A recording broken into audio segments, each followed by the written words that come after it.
Dear friends, brothers and sisters Chers amis, in Christ, mes bien-aimés frères et sœurs en Christ, speaking to you c'est frère from Franck the Mission qui vous Center parle in Krefeld, depuis le Germany, centre missionnaire de Krefeld en in Allemagne. the precious Je vous name salue tous of Jesus dans le Christ, précieux nom our Lord. de Jésus-Christ, We call notre this Seigneur. ministry apostolic, Nous appelons ce ministère ministère d'enseignement apostolique et prophétique de la Bible. Notre but, c'est de faire connaître à cette génération les enseignements originaux de la parole de Dieu. Et nous montrons la différence entre les enseignements originaux apostoliques et prophétiques et nous prenons en considération l'Ancien et le Nouveau Testament. Les 4 évangiles, le livre des Actes, les lettres aux églises et aux individus et jusqu'au livre d'Apocalypse. Nous croyons que le retour de notre bien-aimé Seigneur et Sauveur est imminent. Nous devons comprendre que maintenant, ce n'est pas seulement le temps de la fin, mais nous nous sommes approchés de la fin du temps de la fin. Le Seigneur lui-même a promis dans Jean chapitre 14 que je vais vous préparer une place et je reviendrai vous prendre afin que vous soyez là où moi je suis. Et dans Matthieu, au chapitre 24, verset 14, nous avons l'ordre que cet évangile du royaume devait être prêché à toutes les nations et alors viendra la fin. Dans Apocalypse, chapitre 14, verset 6, il nous est parlé d'un ange qui vole au milieu du ciel, ayant l'évangile éternel qui devait être prêché à toutes les nations. En comparaison avec ces Écritures, nous lisons dans Galates au chapitre 1, même si un ange venant du ciel vous prêcherez un autre évangile que celui que nous vous avons prêché, qu'il soit anathème, qu'il soit maudit. Alors, mes bien-aimés, nous devons comprendre qu'il y a plusieurs manières de prêcher Christ, de prêcher l'évangile et le conseil de Dieu, plusieurs enseignements et plusieurs pratiques dans le christianisme. Notre but, c'est de montrer que tout ce qui est dans les saintes Écritures, Dieu lui-même en est responsable. Et ceci est notre mode d'emploi que nous devons suivre. Et nous comprenons, et je comprends que tout le monde, chacun sur la terre, dans chaque religion et dans chaque différente foi, quoi que vous croyez, cela vous est précieux et cela devait être le cas. Et en même temps, chacun devait être sûr que ce que nous croyons peut se tenir devant Dieu au jour du jugement. Être sûr que vous croyez comme le dit l'Écriture. Je suis un missionnaire, je suis dans le ministère depuis plus de 40 ans et j'ai été dans plus de 130 pays. Je connais les religions du monde, je connais les différentes dénominations et leurs enseignements et ma décision, et peut-être que je devrais dire la décision de Dieu pour ma vie et ministère est ferme. Je ne peux pas faire autrement, je me tiens sur cela, mais je suis lié et je suis obligé d'enseigner, de prêcher seulement ce que dit la parole de Dieu. Dans le livre de Jude, il nous est dit au verset 3 de combattre pour la foi qui a été transmise au sein une fois pour toutes. Il y a seulement une seule foi, un seul Seigneur, un seul baptême. Il y a seulement un seul plan du salut, un seul Dieu, une seule vie éternelle. Et c'est comme ça que nous devons retourner à la parole de Dieu.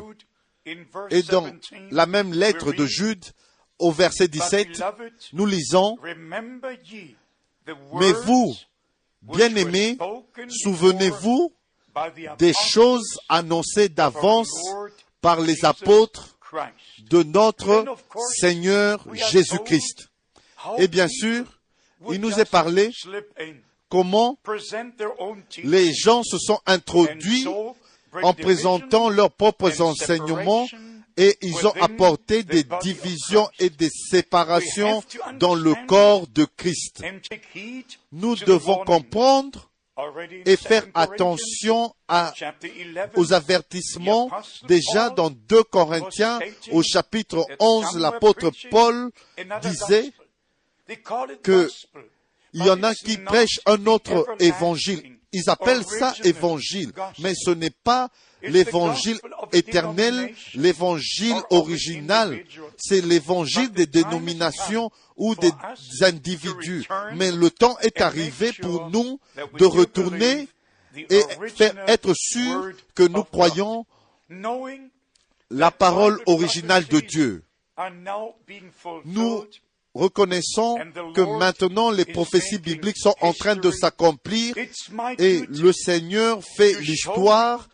C'est mon devoir de vous montrer la parole de Dieu et comparer si ce que vous croyez est en accord avec les Saintes Écritures. Et aussi, si nous regardons dans le monde politique, nous n'avons pas seulement dit, nous avons eu la Première Guerre mondiale ou la Deuxième Guerre mondiale, nous avons des guerres et encore des guerres partout et des purifications ethniques et des réfugiés qui sont sur la route et ils laissent leur pays, ils fuient, ils laissent tout et il y a des turbulences partout sur la terre dans plusieurs pays. Et en fait, si nous regardons dans la situation, nous comprenons que Matthieu chapitre 24 est maintenant en train de s'accomplir, des guerres et de bruits de guerre.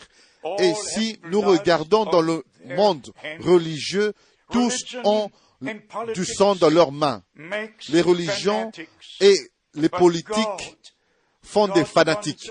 Mais Dieu veut que nous soyons des enfants nés de nouveau, ayant la nature de Jésus-Christ.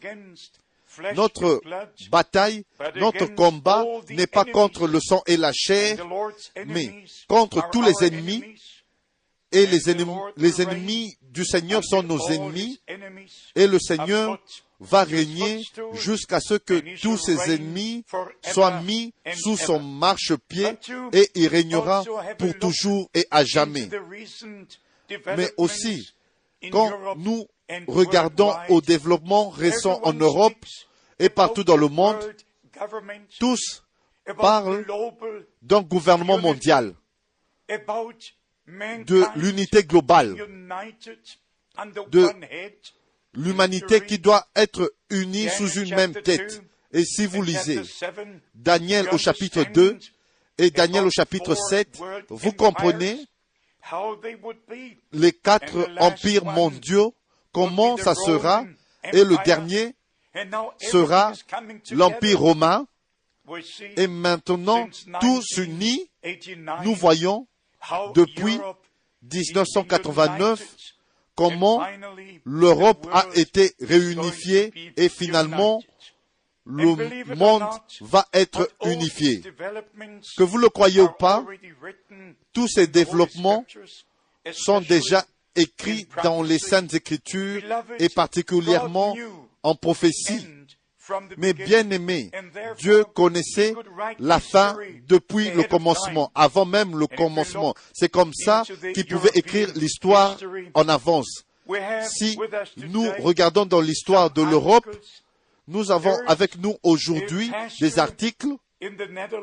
Ici, il y a un pasteur en Hollande qui a refusé d'utiliser l'euro parce que il dit c'est la marque de l'Église romaine catholique.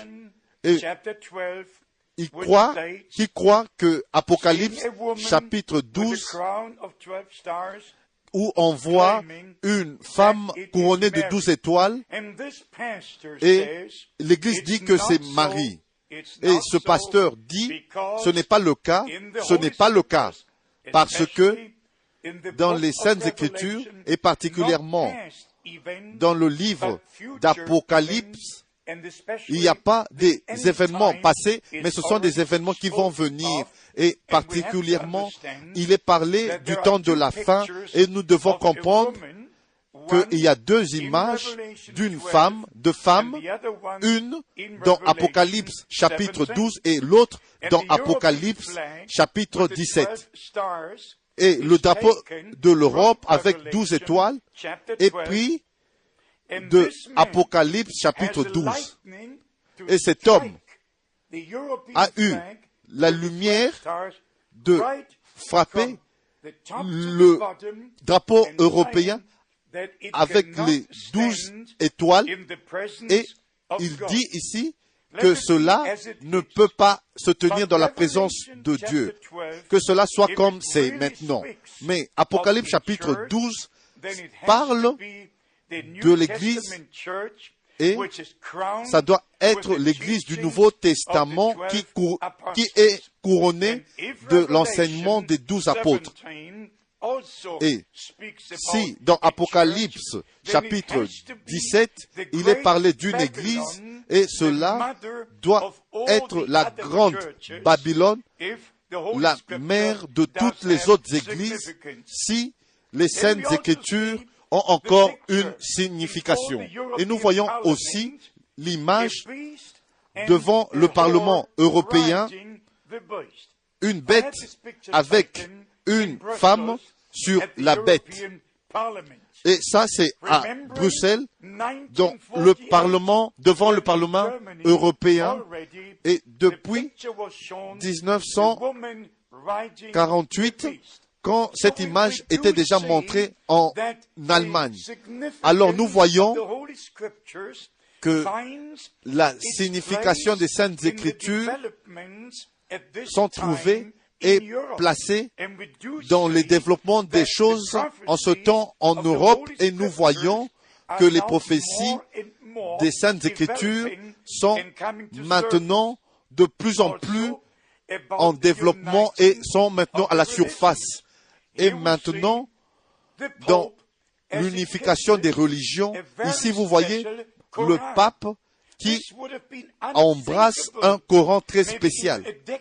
Ceci aurait été impensable, même il y a 10 ans, même maintenant, tout est possible.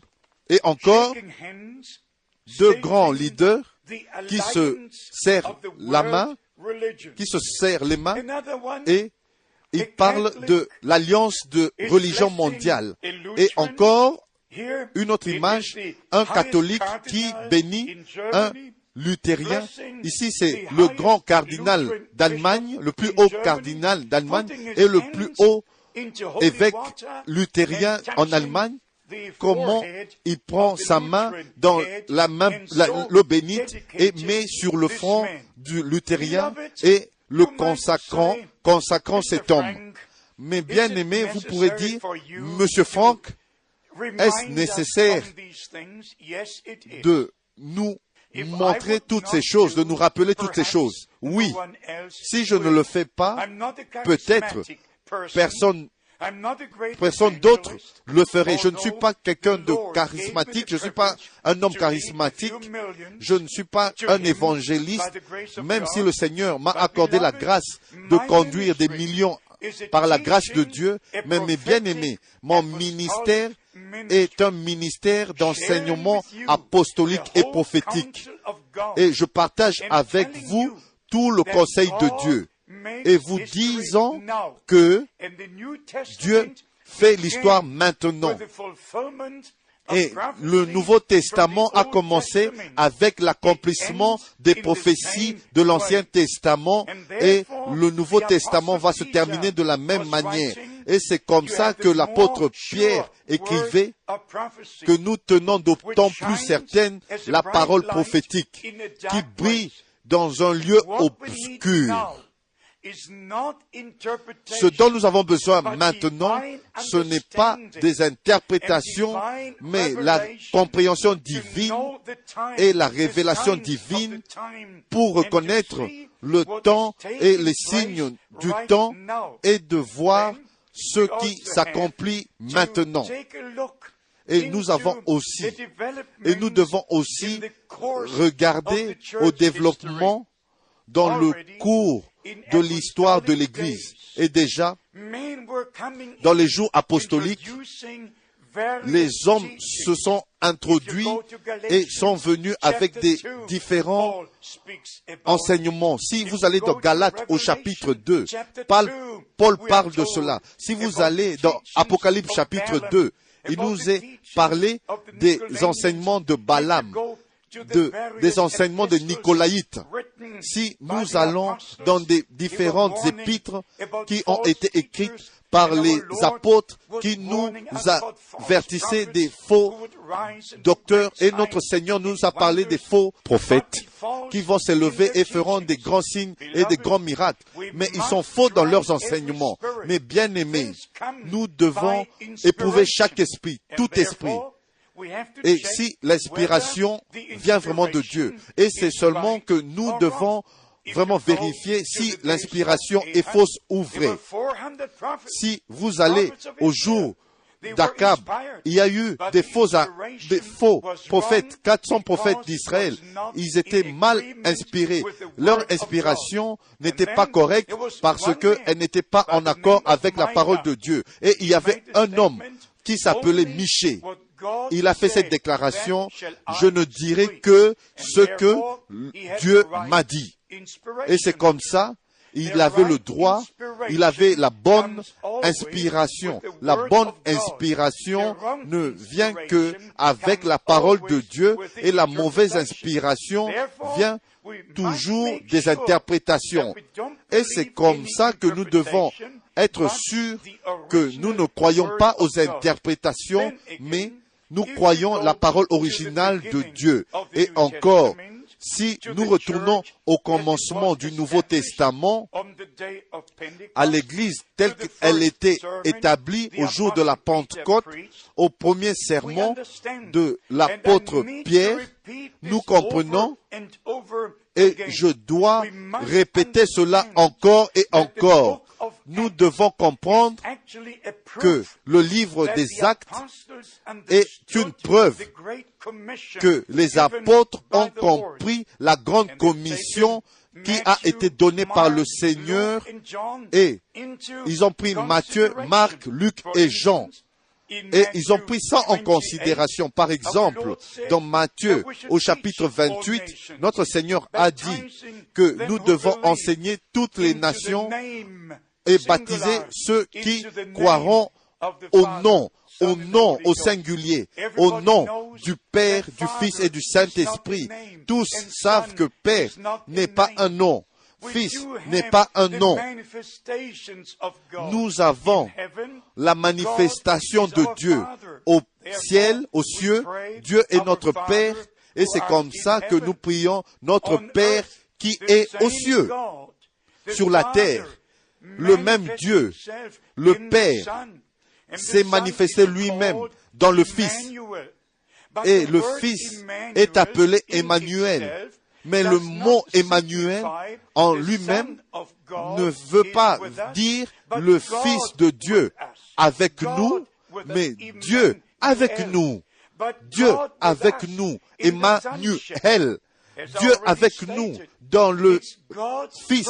Comme je l'ai déjà dit, c'est le but de Dieu de nous ramener dans notre communion avec lui. Et c'est comme ça qu'il devait se manifester lui-même en Jésus-Christ, le seul Fils engendré. Et dans le Fils, tous les fils et filles de Dieu furent adoptés et placés de nouveau, ramenés dans leur relation, communion originelle avec Dieu. Dieu ne nous a pas apporté une philosophie. Il nous a apporté la nouvelle alliance. Et nous avons tous été acceptés, reçus en Christ. Et dans le premier Adam, tous meurent. Et dans le dernier, Adam en Christ, qui est le Seigneur du ciel, tous ont été ramenés dans la vie. Mais bien aimés, nous devons comprendre ces choses. Alors Matthieu, au chapitre 28, a été mal interprété dans le deuxième et le troisième siècle. 200 ans sont passés. Tous ont été baptisés dans le nom du Seigneur Jésus-Christ. Et j'ai apporté avec moi le Nouveau Testament en grec qui a été imprimé par Nestlé à Nantes. Et il est dit ici, dans Matthieu, au chapitre 28, dans les notes en bas de la page, et il est dit ici que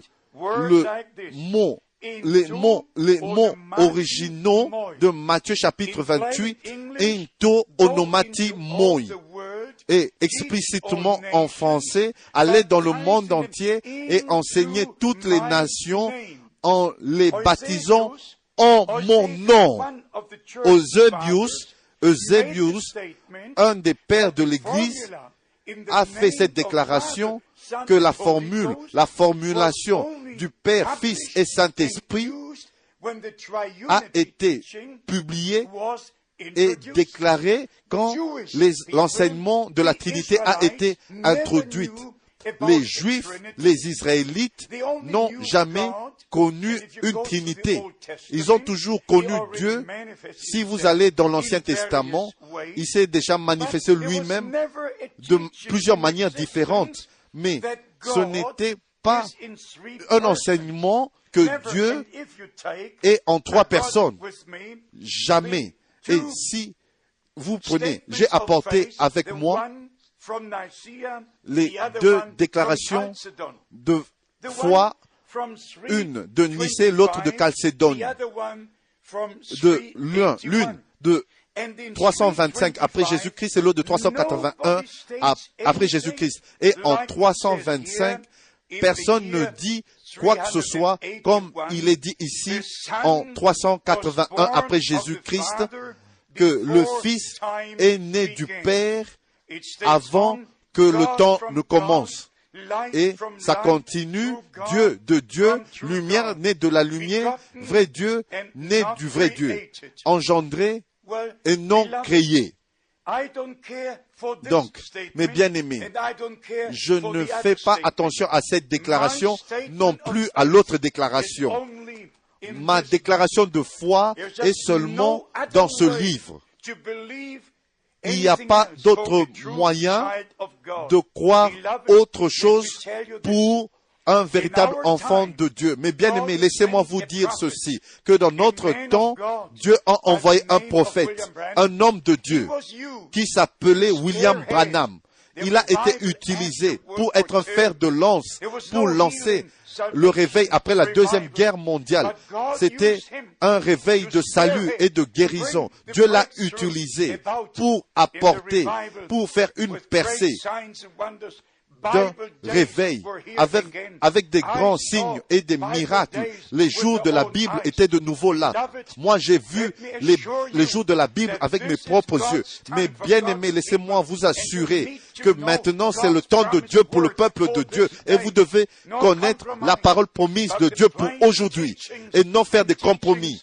Mais les vrais enseignements et les enseignements de la parole de Dieu. Alors, si vous voulez savoir ce que nous croyons, ce que nous enseignons et ce que nous pratiquons au temps de la fin, alors retournez au livre des Actes. Ceci est le temps de la restauration de toutes choses. Retournez au commencement, et au commencement était la parole. L'Église n'était pas établie à Nicée ou à Rome. L'Église du Nouveau Testament a été établie à Jérusalem parce que la parole de Dieu viendra de Jérusalem et les enseignements de la montagne de Sion. Et ça, c'est ce que c'est là où le Nouveau Testament a commencé et les vrais enseignements sont venus de là. Et nous croyons maintenant et nous enseignons toutes les nations comme les apôtres l'ont fait et nous demandons à chacun de vérifier et de voir si ce que vous croyez est selon les Écritures. Dans ce ministère apostolique et prophétique, tout doit être enseigné et pratiqué comme c'était au commencement. Que Dieu vous bénisse et qu'il soit avec vous dans le saint nom de Jésus. Amen.